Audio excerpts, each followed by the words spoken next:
Welcome everybody that's here today, and I think we'll have a great hearing. We have this fortunate to have Secretary Wilkie here.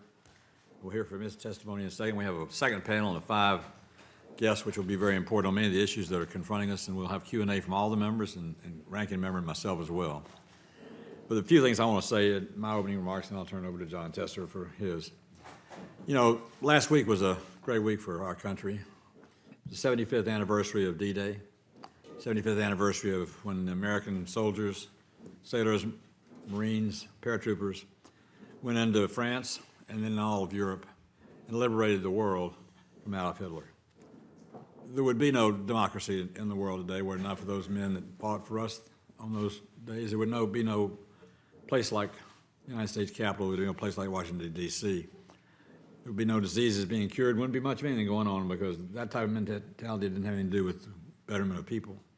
Because the American soldier, the American military, and the American Congress at the time had the fortitude and the guts to commit the money and the resources. We beat overwhelming odds and won. As I told a friend of mine the other day, I went to Normandy last week for the 75th anniversary of the invasion on D-Day, and for the 75th year in a row, we won. I knew you'd get it eventually. And we won because we were the best men and women at the time. We beat unsurmountable odds, and we overcame unbelievable difficulties. But a second victory took place last week. The VA Mission Act went into force, well, a year before. So this was the anniversary, this was the 75th anniversary of invading D-Day, invading France. It was the first anniversary of trying to fix the Veterans Administration delivery of health care.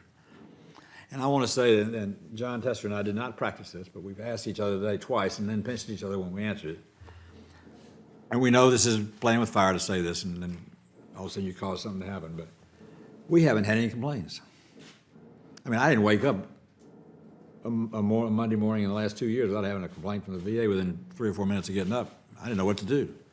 I looked around, everybody, all the VA hospitals, everything was hitting on every cylinder. The doctors were getting to patients that are veteran patients on time to their CBOC or to the hospital they were going to. Veterans were getting appointments made in less than 30 days. Veterans with uniquely difficult injuries or lifetime injuries, I call them. The spoils of the type of war we fight today with the type of weapons that we use. People are living that never lived before. But because of that, they have to have specialized care and accessibility to specialized doctors, of which there are not that many.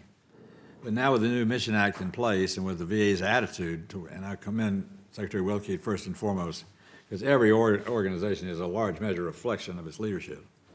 But what they've done to have a can-do attitude about tackling those problems and solving them, it's just unbelievable. And we got a lot of problems that need solving. I mean, a lot of them. And we can talk all day long about the few we've solved and be sad about the few we haven't.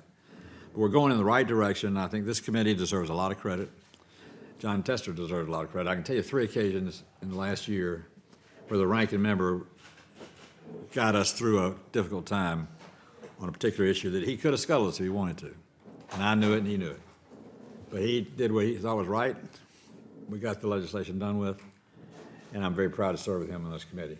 And there were times that I did some things for him that I wanted to do for him because of the same reason. If you're a good team and you're looking for the right goals, you can do anything. Well, we're a good team, and our goal is to see to it the Mission Act is first and foremost our mission, see to our veterans get the best possible health care. So I just want to thank the Secretary for being here today for this hearing, and I'm going to let you testify in just a minute. We're going to have an opening statement by Senator Tester. And all of you who are here for the hearing, welcome to the hearing, and with that said, I'll recognize the ranking member, John Tester.